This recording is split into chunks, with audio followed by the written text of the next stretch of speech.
শ্রীময়ীকে আমরা কবে দেখতে পাচ্ছি আবার আমরা? শ্রীময়ীকে যেদিন প্রডিউসার ডিরেক্টর নেবে সেই দিন দেখতে পাবে। খুব শিগগিরই দেখতে পাবে আমার একটা ছবিতে। ও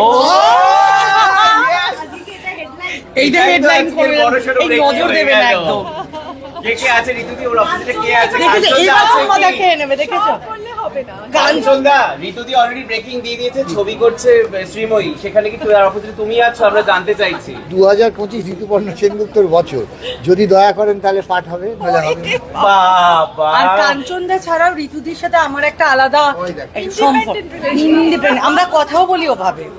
তো চলেই গেল। বলে না মহিলাদের গ্রুপ স্ট্রং। দেখো তোমাদের বলে যে মহিলারা বন্ধুত্ব হয় না, আর সত্যি কথা বলতে মানে ঋতুদির সাথে আমার আলাপ হয়েছে কম দিনের, কিন্তু আমার মনে হয় সম্পর্কটা বোধহয় রক্তের সম্পর্কের চেয়েও বেশি। অ্যাবসলিউটলি। একদম কি দিদি বোনের মতো কারবার করে। একদম একদম আমার সাথে খুবই কথা হয়। আমার সব কাজ আসে, কাজে দেখতে আসে শ্রীময়ী আসলে, এবং ভেতর থেকে যারা ভালোবাসে তারা এইভাবেই উইদাউট এনিথিং চলে আসে।